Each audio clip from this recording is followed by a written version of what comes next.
Hello everybody, today I'm going to be teaching you, yes, you, how to make an amazing guitar tone with nothing but just a few pedals, your guitar, and your amp. Let's get into it. The most important part of having a good tone is having a good amp.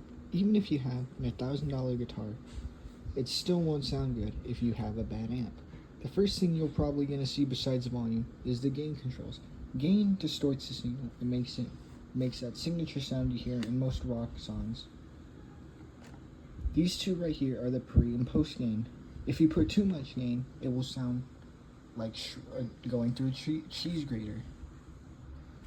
If you put too little, it'll sound thin and not have that twang to it.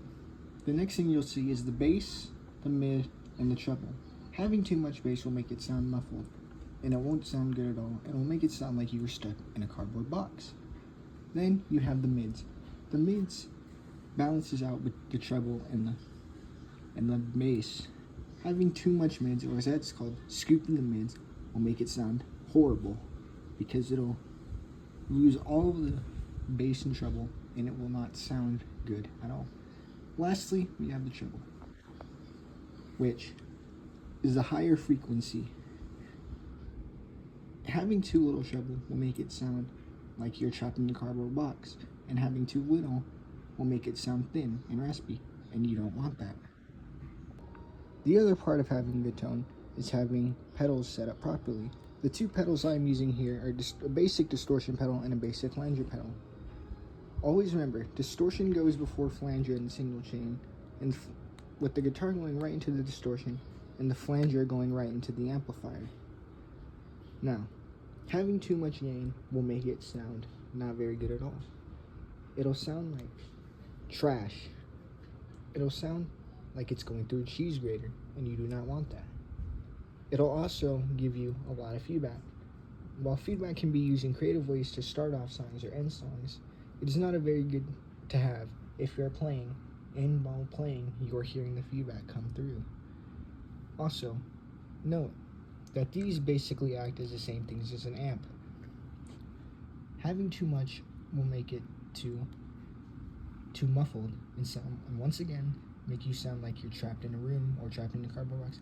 Having too little will either make it have no sound at all or make it sound very thin like a piece of paper. The next thing we have is a flanger pedal. These are the basic controls that you'll see. This is how wide it'll sound. This is how fast you want the flange to go. This is how much it's gonna come back. And this does the same thing as the delay. Now, having too much or too little of any of these things will make it sound bad. So to avoid that, you want to dial in precisely to what you want it to sound like. Having these all turned all the way up will make it sound bad, and you won't even be able to hear it playing. While having them turned around the middle will make it sound good and produce a whoosh that sounds very good when used correctly. Now that you know what makes the difference between a good and a bad tone, I will demonstrate both. Now you tell me which one, blatantly obvious, which one sounds bad and which one sounds good.